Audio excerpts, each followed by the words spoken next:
da mucho gusto que les emocionen estas clases de repaso.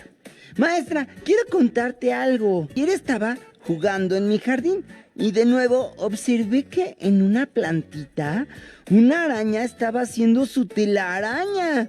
Y al observar más detenidamente me di cuenta que en mi jardín hay muchas formas de vida. Hay muchas plantas, animales, también había un poco de... Y eso me sirvió para recordar el tema de los seres vivos.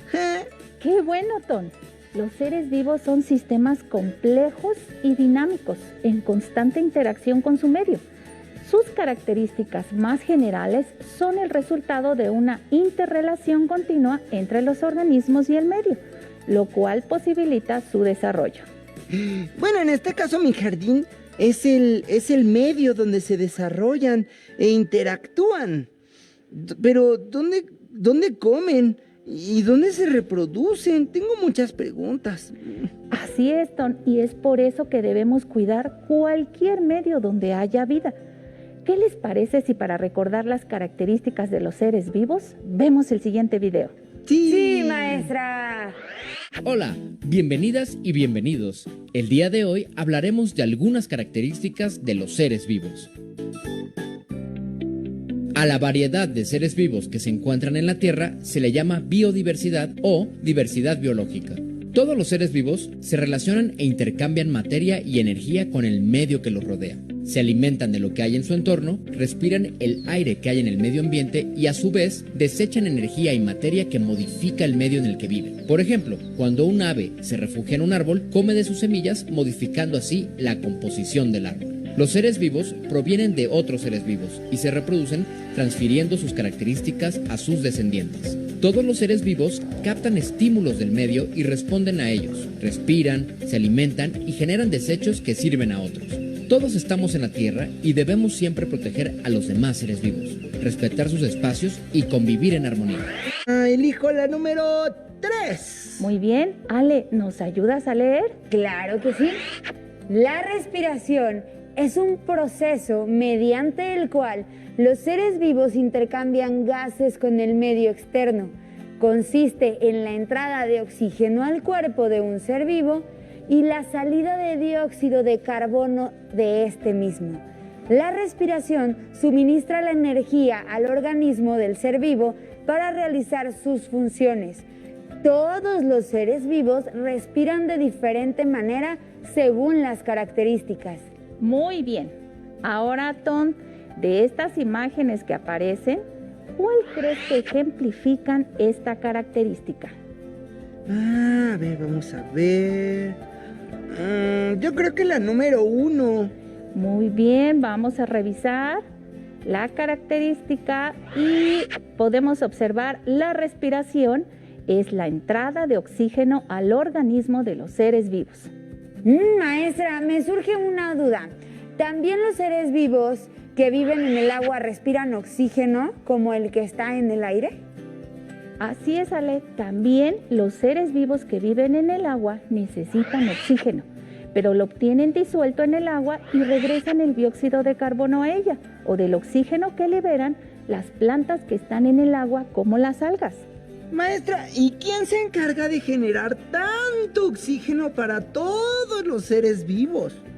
Muchos seres vivos realizan esta función, pero principalmente las plantas. Por eso a los ecosistemas como los bosques y selvas se les llama pulmones, porque en ellos abundan las plantas. Ya entendí un poco más, maestra. Aunque todos los seres vivos respiramos, también necesitamos de otros que lo generan.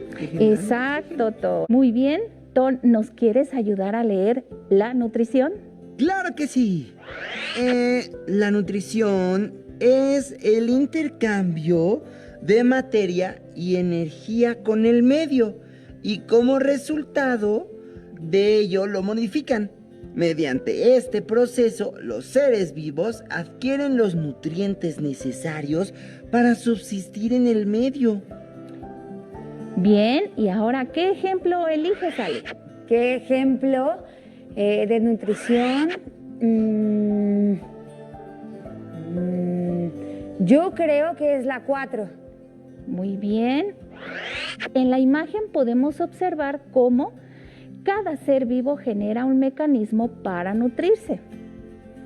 Hay seres vivos que producen su propio alimento, como las plantas y algunas bacterias, y otros que se alimentan de otros seres vivos, como los animales, los protozoos, los hongos, los mohos y parte de las bacterias. Por ejemplo, en mi jardín había seres vivos que generan su propio alimento, como las plantas. Pero también había arañas, y la araña se alimenta de otro ser vivo. Así es, Ton. Muy buen ejemplo. La reproducción. Los seres vivos provienen de otros seres vivos, pudiendo reproducirse y transferir sus características a sus descendientes. La reproducción es la forma mediante la cual los seres vivos producen nuevos seres vivos y se propaga la especie. ¿Y cuál ejemplo eliges, maestra? Yo creo que el número 3. El número 3. ¿Ver? Ah, claro, recuerdo que nos explicaste, maestra, que las arañas usan sus telarañas para atrapar e inmovilizar a sus presas. Pero la telaraña también les ayuda a la reproducción. Por ejemplo, algunos machos colocan ahí el esperma y después las hembras colocan a los huevecillos para que estos sean fecundados. Tienes mucha razón, Ton. Los invito a observar ahora el siguiente video y recordar más sobre este tema. A través de millones de años de evolución, los seres vivos hemos desarrollado conductas y estructuras o funciones específicas para reproducirnos y sobrevivir. Estas adaptaciones se pueden apreciar en las diferencias entre machos y hembras de diversas especies. Por ejemplo, algunos machos pueden ser más coloridos que las hembras, como los patos mandarín y los quetzales. Otros, tener plumas largas como los gallos de pelea y los pavos reales. O bien, tener melenas que cubren sus cabezas como los leones. Incluso tener cuernos largos y fuertes como los borregos cimarrones y las gacelas. De manera particular, como resultado de su adaptación, los machos tienen conductas más activas y emiten sonidos como cantos o fuertes gruñidos. Una conducta peculiar de los machos es que se enfrentan entre sí para ganar un territorio y quedarse con la hembra. Ah, pero las hembras también eligen. Después del cortejo, son las hembras las que escogen al macho que más lució para aparearse con él. Ahora, te invitamos a conocer dos ejemplos de adaptación, uno de la reproducción y otro del cuidado de las crías. ¿Sabías que el cortejo es una adaptación fundamental para el apareamiento y reproducción de las palomas? La paloma macho corteja a la hembra la mayor parte del año. Primero, los machos cortejan a las hembras hasta que se establecen con una pareja y solo para aparearse. Ahora veamos en qué consiste. Durante el cortejo, el macho hincha las plumas de su cuello, inclina la cabeza y da vueltas alrededor de la hembra mientras emite un sonido peculiar. Después despliega su cola y la arrastra mientras corre detrás de la hembra. Una vez que están juntos, la hembra pone su pico dentro del pico del macho. Y finalmente, el macho se posa sobre la hembra para aparearse. Después del apareamiento, a veces el macho hace un vuelo a manera de ostentación y aplaude con sus alas 2 veces. Tiempo después, la hembra pone 2 huevos blancos, de los que nacen sus crías, y ambos padres cuidan de ellas. Este es un ejemplo de adaptación a nivel de la conducta reproductiva. Veamos el otro caso. ¿Has escuchado hablar de la ranita Rhinoderma darwini que fue descubierta por Darwin en los bosques de Chile? Esta especie llama la atención porque el macho es el que cuida los huevecillos. Él tiene un saco que va de la garganta hasta la ingle, en el cual deposita los huevos con su lengua. Cuando las crías nacen, se alimentan de los restos de la yema de los huevos y de las secreciones con nutrientes generadas por su progenitor. Una vez que las crías alcanzan 1 centímetro de largo y las colas se han reducido, son finalmente liberados. De esta manera, la ranita Rhinoderma darwini se ha adaptado y ha logrado reproducirse y sobrevivir. Existen diversas adaptaciones relacionadas con la reproducción. Por ejemplo, las estructuras, colores y conductas que han adoptado los machos de diversas especies, no solo para diferenciarse de las hembras, sino para llamar su atención, pelearse con otros machos, ser elegidos por una hembra y aparearse. Ahora, te invitamos a que observes a los animales que hay en tu comunidad. Identifica a los machos y a las hembras de algunas especies y conoce sus adaptaciones reproductivas.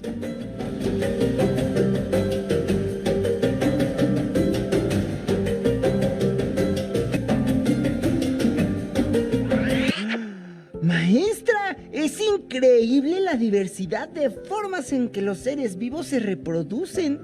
Así es, Tom, como pudimos ver, la reproducción de los seres vivos está asociada a la adaptación y sobrevivencia de los seres vivos. ¿Cuál es la siguiente característica? Muy bien, es la última y la tarjeta es la número 4, la relación con el medio. ¿Te parece si, Ale, tú nos ayudas a leer? Y Tom nos dice el ejemplo. Claro que sí, yo la leo. Los seres vivos responden hasta cierto punto a los cambios detectados en su ambiente. Además, cuentan con receptores especializados que les permiten captar diferentes estímulos del medio y reaccionar frente a ellos. Y dinos, Tom, ¿qué imagen sirve como ejemplo? A ver, maestra, las imágenes. Yo creo que la número 2, maestra. Sí, la sabía, pero como era la última que quedaba, también fue más fácil. Muy bien, Tom. Para comprender mejor el tema, veamos el siguiente video. Todos los seres vivos respondemos a los estímulos del ambiente, debido a que poseemos unas estructuras llamadas receptores. En las plantas y los invertebrados, los receptores están formados por una o varias células, mientras que en los vertebrados son órganos especializados que se ubican en la piel, en los ojos, la nariz, la boca y los oídos. Los receptores son capaces de percibir y responder a diferentes estímulos externos, como los sonidos, los olores y los cambios de temperatura, de presión y de luz. ¿Cómo responden las plantas a los estímulos externos? Las plantas responden de diferentes maneras a los estímulos externos del ambiente. Por ejemplo, mediante los diversos tipos de tropismo, como el fototropismo, cuando la planta responde a los estímulos de la luz y crece hacia ella. El hidrotropismo, que tiene lugar cuando la raíz de las plantas busca una fuente de agua. Y el geotropismo, que se da cuando el crecimiento de las raíces se dirige hacia abajo por la acción de la gravedad. Otro tipo de tropismo, que solo se presenta en algunas plantas, es el heliotropismo, que ocurre cuando la planta se mueve para seguir la dirección del sol. Veamos cómo ocurre esto.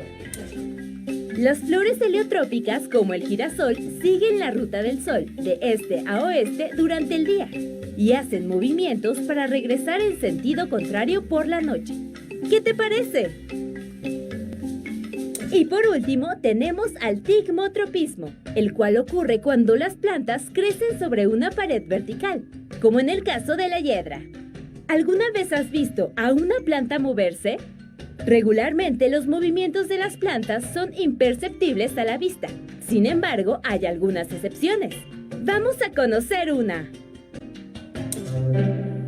Algunas plantas responden al tactismo, es decir, al estímulo que tiene lugar cuando las tocamos. ¿No me crees? Pues te invito a observar a esta planta, la mimosa púdica, más conocida como dormilona. Si tocamos sus hojas con el dedo, podemos ver claramente cómo se cierran y después se abren. Esto se debe a que las mimosas tienen receptores específicos que responden a la acción del tacto. ¿Conoces otras plantas que reaccionen como la mimosa púdica?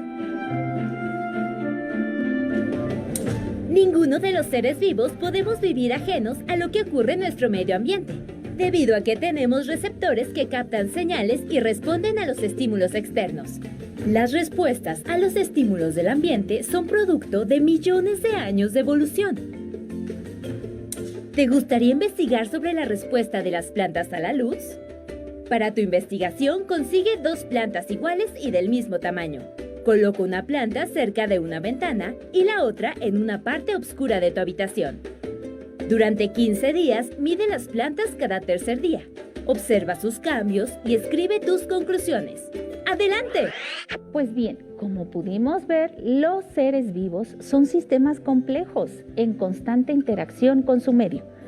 Todos tienen y tenemos una función y contribuimos al equilibrio de los ecosistemas. Ya lo veo, maestra. Todos los seres vivos tenemos un propósito y si alguna especie falta, el medio donde vive se puede ver afectado. También, si el medio se ve afectado, por ejemplo, con contaminantes y esas cosas, los seres vivos que ahí habitan pueden verse perjudicados. Así es. Por ejemplo, en el jardín de Ton, si se quitara a la araña de ahí, probablemente otros insectos se comerían a la planta o la fauna nociva invadiría su jardín. Ya lo veo, maestra. Todos tenemos una función y será muy importante transmitir esta información, ¿no lo creen? Muy cierto, Ton. Dice, ¿sabías que todos los seres vivos están conformados de agua? Las medusas de mar, por ejemplo, están constituidos por un 99% de agua, mientras que algunos insectos están compuestos solo por un 40%. El agua es fundamental para la vida de las especies, ya que necesitamos de ella para sobrevivir. Por eso es importante cuidarla. ¡Qué dato más interesante! Vaya que el agua es muy importante. Maestra, pero me surgió una duda. Si todos los seres vivos estamos compuestos por agua, ¿qué porcentaje tenemos los humanos? Muy buena pregunta, Tom. ¿Qué te parece si nos vamos a investigar y la próxima clase lo compartimos? Por hoy, la clase de Ciencias Naturales ha terminado. Nos vemos la próxima clase. Hasta luego. Muchísimas gracias, maestra Juanita. Muchísimas gracias, Ton. Ha sido un placer estar con ustedes en esta clase. Hemos terminado con los seres vivos y mi entorno.